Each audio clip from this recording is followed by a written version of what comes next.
아멘. 하나님 말씀 요한복음 9장입니다.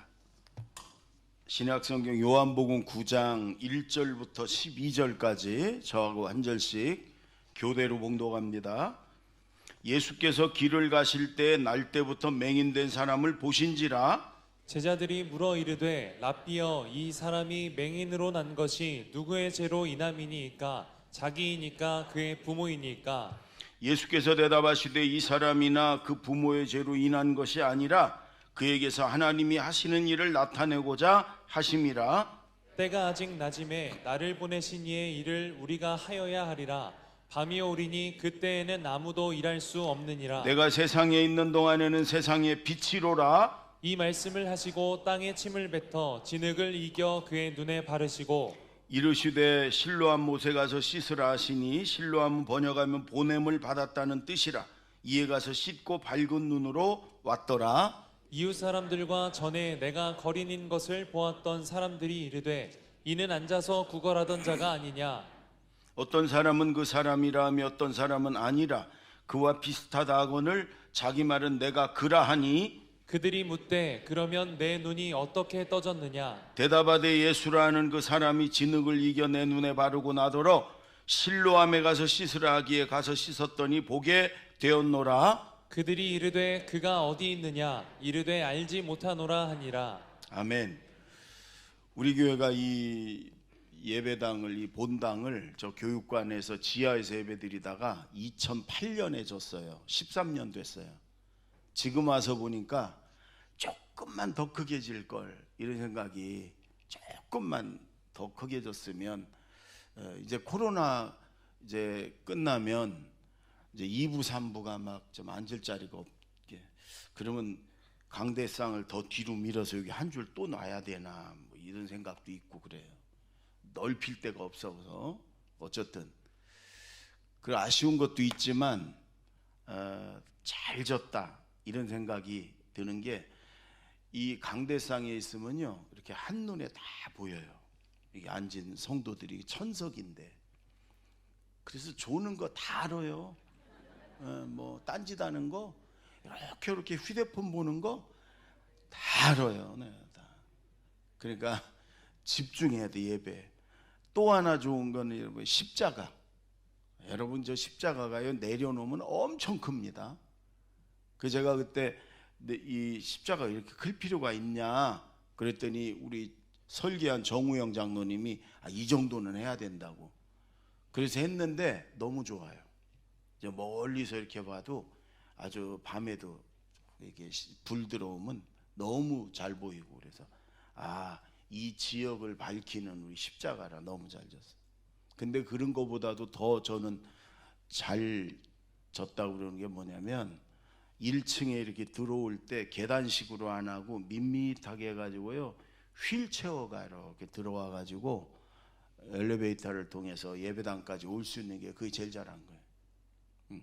어느 교회는 가면은 이렇게 어르신들이나 장애가 있는 분들은 예배 드릴 생각도 못해. 계단이 얼마나 가파르고 이래가지고. 우리 교회 예전에 처음 예배 드리러 온 분이 그래요. 목사님, 제가 정문에 이렇게 들어오면서부터 이 교회는 장애우들을 배려하는 교회구나, 이래서 그 정문에 들어오면서부터 은혜가 됐대. 그래서 전 너무너무 기뻤어요. 여러분, 우리나라가 경제 규모나 이런 걸로는 선진국입니다. 세계 10번째. 근데 솔직히 우리 스스로도 우리나라는 선진국이다, 저 해외에서도 다른 나라들 우리나라를 선진국이다 이렇게 안 해요. 그게 왠 줄 아세요? 이 사회적인 약자나 이 공동체 안에서 약자들에 대한 배려가 없어요, 우리는. 선진국은요, 약자들, 그 장애가 있든지 어려움 당한 사람을, 한 사람을 위해서 건강한 사람을 10명이 도와요. 그런 체제예요. 근데 아직까지 여러분이 후진국들은요, 강자들의 세상이에요. 소수의 강자들을 이 약한 사람들이 먹여 살리는. 우리나라도 그런 게 옛날부터, 우리는 이 양반들의 나라, 훨씬 수가 많은데도 서민이나 사회적인 약자들이 그들을 위해서 희생하는 그런 거, 그게 아직도 곳곳에 남아 있는. 유대 사회가 그랬어요. 유대 사회. 소수의 그 특권층이 나라를 다 쥐고 그들을 위한, 그리고 그들의 생각이 여러분 많이 잘못됐어요. 예수님이 그런 것들을 계속 말씀하시는 거. 오늘도 여러분 그런 얘기예요. 오늘도 여러분 1절부터 우리 3절을 쭉 한번 읽겠습니다. 1절부터 시작. 예수께서 길을 가실 때에 날 때부터 맹인된 사람을 보신지라 제자들이 물어 이르되 랍비여 이 사람이 맹인으로 난 것이 누구의 죄로 인함이니이까 자기이니이까 그의 부모니이까 예수께서 대답하시되 이 사람이나 그 부모의 죄로 인한 것이 아니라 그에게서 하나님이 하시는 일을 나타내고자 하심이라. 여러분, 예수님이 제자들과 길을 가는데 날 때부터 맹인이 된 시각장애가 있는 사람을 만났어요. 근데 제자들이 예수님께 묻는 거예요. 랍비여, 이 사람이 누구 죄 때문입니까? 부모의 죄입니까? 자신의 죄입니까? 이게 그 당시 유대인들의 사고예요. 장애가 있든지 고난을 당했든지 어려움을 당했든지 어떤 큰 병에 걸렸으면 유대인들은 죄 때문이다, 그래서 벌 받는 거다, 이렇게 생각을 했어요. 그게 여러분 그 어려움 당한 사람들을 2번 고통받게 하는 건데 그들은 그렇게 생각했어요. 예수님이 아니다, 죄 때문에가 아니다, 하나님의 일을 그를 통해 나타내고자 합니다. 거기에 하나님의 뜻이 있다, 저 사람을 통한 하나님의 계획이 있다. 근데 우리는 너무 쉽게 어려움 중에 있는 사람을 뭐가 잘못됐기 때문에, 뭐가 차 사고만 나도 교회 잘 안 나오니까 하나님이 벌을 내리고, 하나님은 그런 분이 아니에요. 우리 생각부터 여러분 우리가 바꿔야 돼요. 우리 예수 믿는 사람들이요, 이 사회에 여러분 지도자들이에요. 이 사회에 이끌어가야 돼. 그래서 우리가 약자에 대한 우리 생각부터, 배려심부터 바꿔나가야 돼. 그래야 이 나라가 좋은 나라가 되고 선진국이 되고 그러는 거예요. 우리 속에 있는 생각부터 오늘 여러분 바꿔야 돼. 이게 여러분, 이게 믿음 좋은 게 바로 이런 게 좋은 거예요. 우리가 어떻게 세상을, 사람들을 어떻게 어떤 시각으로 바라보느냐, 이게 믿음 좋은 거고 성숙한 믿음이에요. 예배 10번 드리는 것보다도 더 이게 중요한 거예요. 오늘 예수님이 분명히 아니다, 함부로 판단하고 함부로 생각하지 마라, 하나님의 선하신 뜻이 있다. 어려움을 당한 사람들 보면 여러분 함부로 여러분들이 판단하지 말고 하나님의 선하신 뜻이 있다, 저분을 향한 하나님의 계획이 있다, 그리고 하나님이 지금 더 저분을 사랑하신다, 이렇게 생각하면 맞아요. 그게 정답이에요. 여러분 욥을 보세요. 욥 까닭없이 고난을 당했어요. 다 뺏겼어요. 몸도 막 병들어서 막 그래요. 친구들이 와가지고 계속 비난합니다. 하나님이 의로운 사람에게 고난을 주는 분이냐? 네가 우리 모르는 숨긴 죄가 있으니까 하나님이 너에게 벌을 주는 거 아니냐? 막 이러면서 그래요. 여러분 나중에 하나님이 욥을 회복시키실 때 이 친구들을 싹 그냥 진멸시키고 저주하려고 그랬어요. 욥이 기도해갖고 용서해 주셨어요. 그게 하나님 앞에 얼마나 하나님이 듣기 싫었든지, 그게 얼마나 하나님 앞에 큰 죄인지 모르는 거예요. 여러분, 여러분에게 뭐라고 하는 거 아니니까 마음을 편안하게 갖고 꼭 혼나는 사람 마냥 이렇게, 전혀 그런 거 안 해. 우리가 예수님 말씀을 듣고 우리가 어려움 당한 사람들을, 어려움에 처한 사람들을 우리가 여러분 그들을 배려해 주고 하나님의 눈으로 보자, 그런 거예요. 여러분 저 탈북민들, 또 저 외국의 어려운 나라에서 우리나라에 온 분들, 우리가 그들을 은근히 무시하고 비하하고 함부로 대하는, 지금 조금 나아졌지만 여러분 그런 게 있어요. 그들도 하나님 앞에 너무너무 귀한 백성이고 자녀들인데 우리가요 좀 그래요. 언제부터 잘 산다고 우리가 그런 게 있어요. 그래서 여러분 특히 어려움 당한 사람들 볼 때마다 우리가 하나님의 눈으로 보자, 그런 거예요. 여러분 요셉을 보십시오. 종으로 팔려갔어요. 얼마나 고생을 했겠어요. 유혹이 들어왔는데도 거절했어요. 상 받아야 되는데 오히려 감옥에 갇혔어요. 여러분, 그 외국인 노예 감옥에 갔을 때 더군다나 주인의 아내를 겁탈하려고 했다는, 여러분 얼마나 매를 맞았고 얼마나 욕을 먹었겠어요. 그러나 그 과정을 통해 하나님이 왕을 만나게 하고 꿈을 해몽하게 하고 국무총리 되게 하고 자기 가족과 이스라엘을 다 구원하게 하고, 여러분 이런 하나님의 그 섭리의 과정인데 그 한 부분만 보고 저주받았다. 죄 때문에 그렇다. 여러분, 이게 하나님이 보실 때 얼마나 큰 죄냐고. 그래서 우리가 잘 모르는 건 모르는 채 놔두고 여기에 분명한 하나님의 섭리가 있다, 선하신 뜻이 있다, 이렇게 보는 게 정답이다 그 말이에요. 아멘. 사도 바울 보십시오. 예수님 만나고 자기가 누리던 거 다 버리고요, 복음 전하다가 얼마나 많이 감옥에 갇히고 매를 맞고 돌에 맞아 죽었다 깨나고 나중에는 칼로 목이 잘려서 죽었어요. 예수 안 믿는 사람이 볼 때는 이거보다 불행한 일이 어디 있어요. 그러나 하나님의 입장에서, 천국의 입장에서 보세요. 이거보다 더 큰 축복이 어디 있어요. 여러분, 우리는요, 우리의 결론은 나중에 다 하나님 앞에 가서, 천국 가서 하나님 앞에 섰을 때, 그때 우리가 축복의 인생이었는지 정말 저주의 인생이었는지 그때 판가름 나는 거예요. 지금 우리가 함부로 얘기하면 큰일 나. 오늘 여러분, 이 제자들의 시각이 우리 안에도 있어요. 바꿔야 돼요. 하나님의 선하신 뜻이 있다. 저기 눈 감고 계속 있는 하나님의 선하신 뜻이 있을 거예요. 안요한 목사님, 우리가 잘 아는 맹인으로 지금 이 시각장애인들을 굉장히 많이 돕고 있는, 우리 교회도 와서 간증도 했었던, 제가 예전에 그분하고 점심을 먹으면서 오랫동안 몇 시간 이렇게 얘기를 나눈 적이 있는데, 그분이 그래요. 자기가 독일에 갔더니 독일의 안과 의사들이 이래더래요. 목사님 눈 보니까 정밀검사 받고 수술하면 50% 눈을 뜰 수 있는, 시력을 회복할 수 있는 확률이 있다고 그러더래요. 여러분, 그러면 계속 눈 감고 있는 맹인의 입장에서 50%가 뭐 10%만 가능성이 있어도 하지. 근데 안요한 목사님이 자기가 거절했대요. 미국 가서도 그런 분이 있는데 거절했대요. 왜냐? 이렇게 얘기했대요. 나는 시력을 잃고 나서 예수님을 만났다. 나는 지금 충분히 행복하다. 나중에 내가 천국에 가서 눈을 처음 딱 떴을 때 나는 처음으로 예수님을 보고 싶다. 그리고 거절했대요. 이해가 안 되지, 우리는.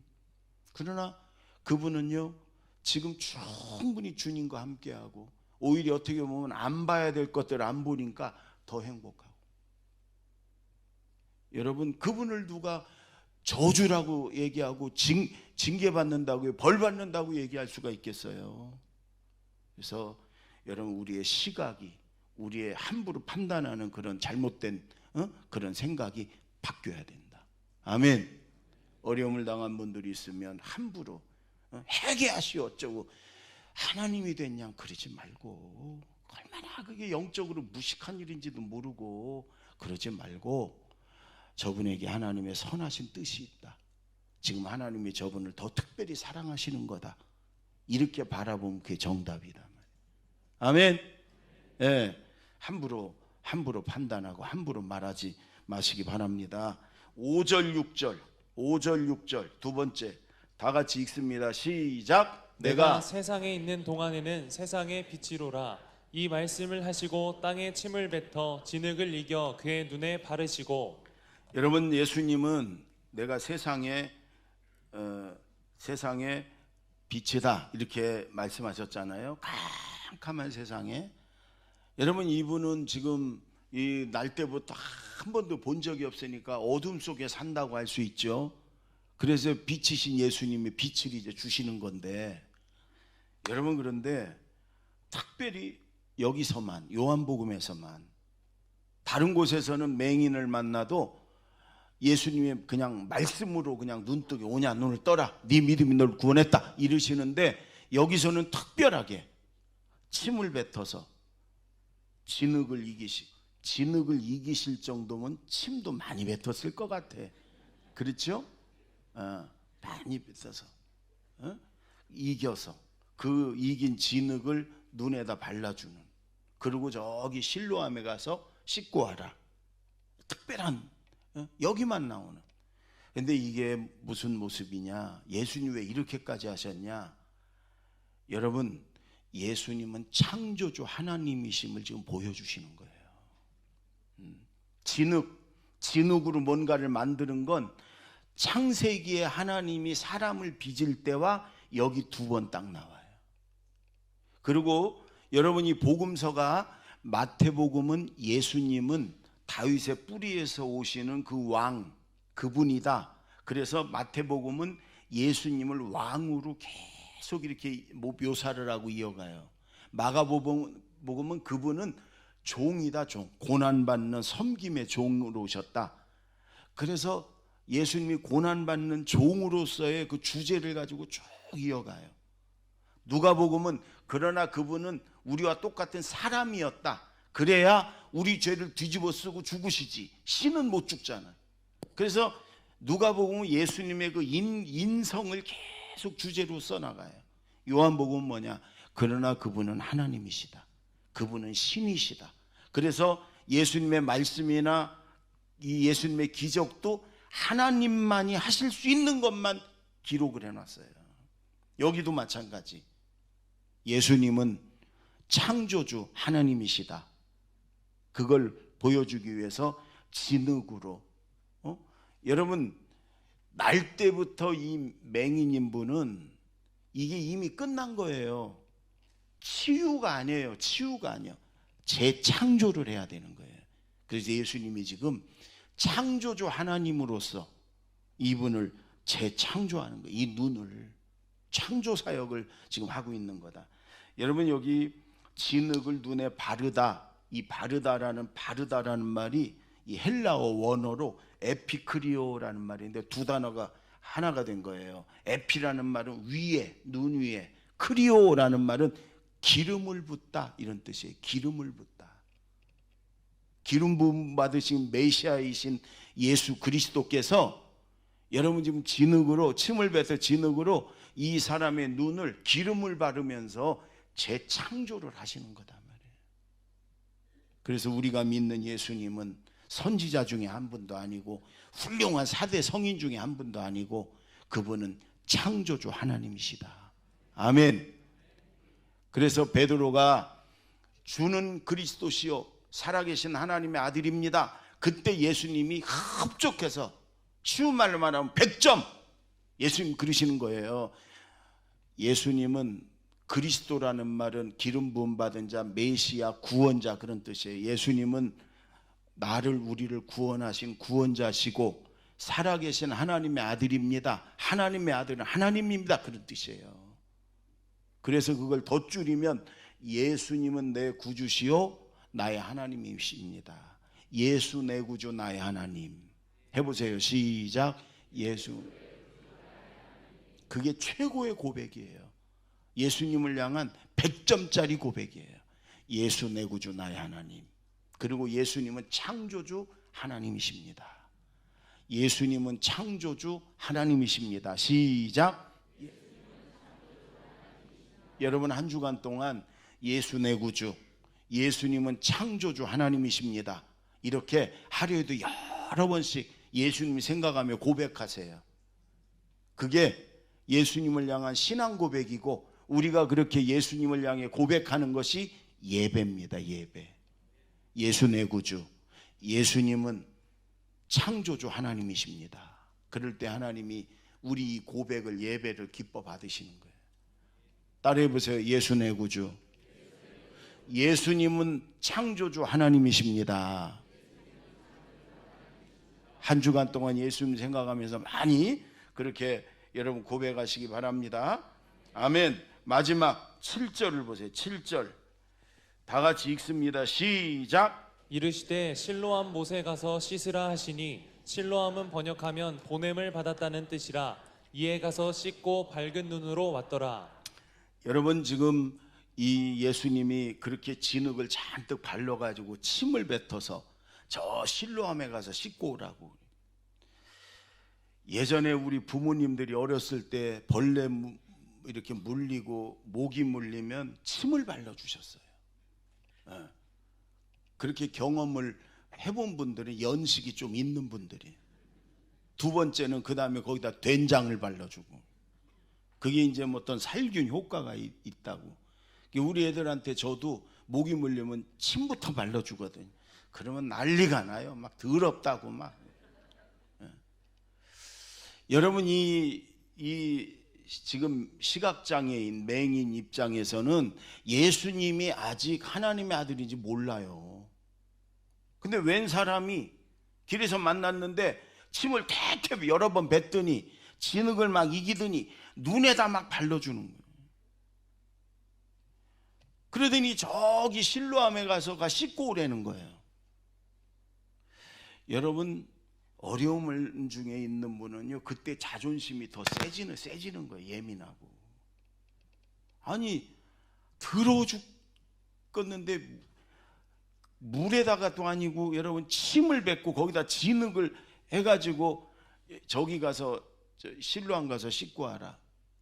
여러분, 얼마든지 기분 나빠할 수 있고 다 떼버리고 무슨 짓 하는 거냐고 화낼 수도 있고, 그런데 이 소경은요, 이 맹인은요, 놀랍게 대꾸 한마디도 없이 순종을 하고, 그리고 눈이 떠서 밝은 눈으로 왔다, 그런 얘기예요. 생각해보면, 인간적으로 생각해보면 얼마든지 기분 나빠할 수 있고 거부할 수 있고 뭐, 그런데도 여러분, 사람들 앞에 그 실로암까지 갔다 오는 동안 여러분 진흙 덕지덕지 붙인 진흙, 그게 얼마나 여러분 창피하고, 사람들이 막 물을 거 아니야. 너 뭐 하는 거야? 뭐 더럽게 뭘 묻혔어? 막 그럴 거 아니에요. 근데도 놀라운 건 성경에 나오는 모든 기적과 하나님의 축복과 역사, 모든 것은요, 이해 안 되는데도 순종을 하는 거예요. 순종할 수 없는 중에도 순종하는 거예요. 그럴 때 기적이 일어나고 응답이 일어나고 축복이 있었어요. 우리가 잘 아는 이 요한복음 2장에도 예수님의 첫 번째 기적, 물로 포도주 만드는, 이름도 없는 하인들에게 물 떠다가 물독에다 부으라 그러니까 그냥 순종을 합니다. 근데 그걸 포도주라고 떠다가 연회장에다 갖다 주려는 거예요. 여러분, 자기들이 떠왔고 거기다 뭐 색소라도 뭐 타고 그런 것도 아니에요. 그걸 그대로 포도주라고 갖다 주라고 그러는 거예요. 여러분, 이들이 어른들이에요. 어른. 얼마든지 우리를 하인이라고 우리를 바보 천치로 하나. 우리가 떠다가 갖다 놓은 물을 그걸 포도주라고 또 갖다 주라. 지금 뭐 하자는 거냐. 막 가서 욕먹으면 포도주 갖고 그랬더니 물 떠오라고 그랬냐. 욕먹으면 그 당신이 책임질 거냐. 얼마든지 그럴 수 있는데, 여러분, 이 하인들은 한마디도 안 하고 그대로 순종합니다. 그랬더니 그 물이 최고의 포도주로 변한 거예요. 여러분, 누가복음 17장에도 10명의 나환자들이 고쳐달라고 예수님에게 나와서 간절히 기도할 때 예수님이 가서 나았다고 제사장들에게 보여라. 제사장들이 판정을 하니까, 여러분, 그런데 지금 피고름이 줄줄줄줄 흐르고, 여러분, 내가 더 잘 알지 나섰나 안 나섰나. 지금 피고름이 줄줄 흐르고 지금 병이 그대로 있는데 나섰다고 보이려는 거예요. 얼마든지 우리가 나병 환자라고 우리를 무시하냐, 이게 나선 거냐.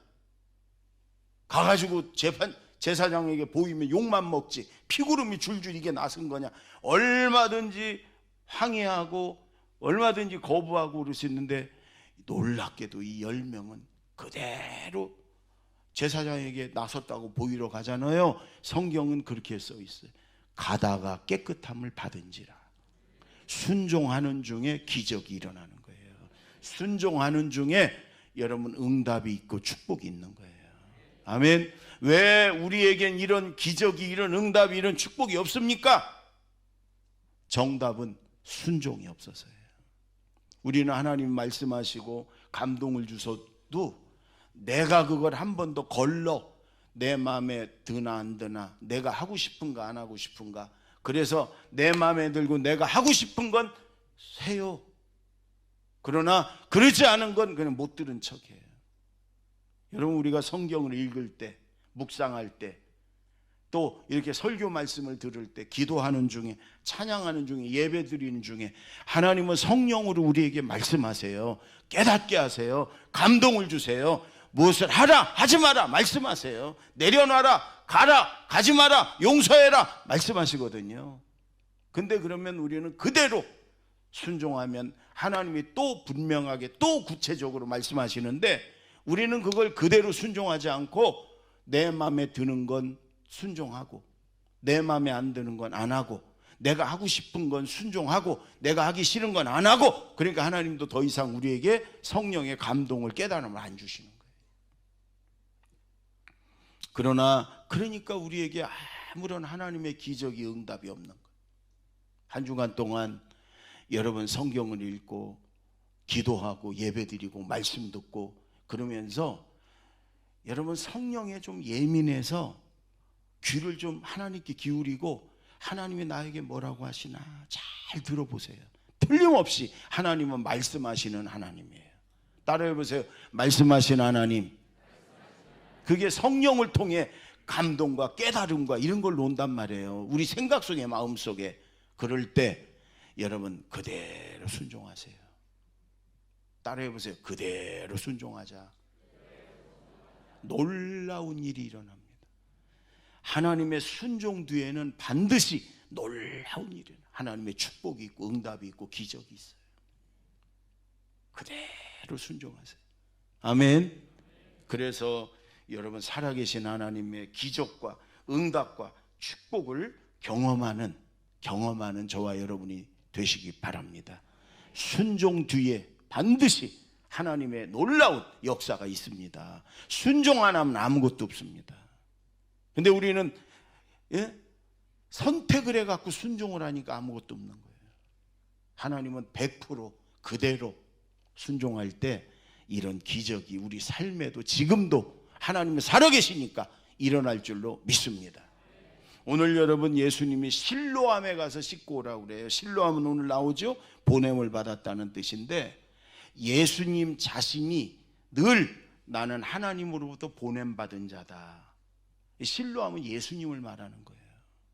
예수님이, 보냄받은 예수님이 이 맹인을 실로암으로 또 보내는 거예요. 파송하는 거예요. 가서 씻고 와서 이제 사명자의 삶을 살으려는 거예요. 여러분 실로암 끝나고 오늘은 찬송가가 아니라 실로암 노래를 부를 텐데, 한 주간 실로암 노래를 많이 부르면서 창조주 하나님이신, 예수 내 구주 나의 하나님이신 그 주님의 말씀에 순종함으로 한 주간도 기적이, 응답이, 축복이 넘치는 삶이 되길 바랍니다. 먼저 우리가 예전에도 한번 봤던 논산훈련소, 그러면 요즘 실로암 때문에 난리가 났어요. 5,000명이 실로암 노래를 부르면서 그들이 하나님을 찬양하는데, 여기에 이렇게 깊은 뜻이 있어요. 실로암 대신 예수님이 보내셨고 거기서 기적을 체험했고, 이걸 생각하면서 우리 한번 동영상을 다시 한번, 실로암 동영상을 볼라. 저 훈련병 5,000명이 매주 예배드리며 저렇게 찬양을 해요.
그만둬도 됐겠어요. 여러분 저 연무대 저도 저기서 근무를 했어요. 그때는 다 가서 자러 갔어요. 건빵 받고 뭐 초코파이 받고 다 잤어요. 저도 많이 졸았어요. 그런데 지금은 저렇게 저 훈련병들이 5천 명이 저렇게 찬양을 통해, 저 찬양만이 아니지만 대표 찬양이 실로암이에요. 저렇게 찬양을 하면서 저들이 신앙생활 잘해요. 최근에 그 군목들이, 연무대에 있는 군목들이 신문에다가 기자회견을 했어요. 우리가 이 훈련소에서 군인으로 훈련만이 아니라 신앙으로 훈련을 잘 해가지고 전군에 파송을 하겠다, 기도해달라. 우리나라 소망이 있어요. 그렇죠? 저렇게 젊은이들이 군대 가서 하나님을 만나고 저렇게 뜨겁게 찬양하고, 그리고 저들의 그 신앙이 이어지도록 여러분 기도하시고, 또 특별히 저 영상 보여드린 것, 저 실로암 찬양하면서 창조주 하나님이신 그분이 우리를 실로암으로 보내신 거예요. 그래서 그 말씀대로, 주님 말씀대로 온전히 순종해서 그런 기적이, 눈이 떠지는 기적이, 또 하나님의 우리의 기도하는 것들이 응답되는 그런 놀라운 일들이 한 주간 많이 일어나길 바랍니다. 기도하겠습니다. 하나님 아버지, 우리가 먼저 어려움 당한 사람들을 함부로 판단하고 함부로 생각하지 않고 하나님의 선하신 뜻이 있음을 우리가 바라보게, 하나님의 눈으로 보고 하나님의 눈으로 판단하게 도와주시옵소서. 예수님은 창조주 하나님이심을 믿습니다. 예수님은 나의 구주시요 살아계신 나의 하나님인 줄로 믿습니다. 이제 우리에게 실로암으로 주님이 파송을 하셨는데, 우리가 한 주간 동안도 실로암 노래 부르며 생각하며 하나님이신 예수님의 말씀대로 순종하는 삶을 살아서 이런 눈이 떠지는, 이런 하나님의 놀라운 기적과 응답과 축복을 한 주간에도 많이 경험하는 우리 모든 성도들이 다 되게 하여 주시옵소서. 예수님의 이름으로 기도하옵나이다. 아멘.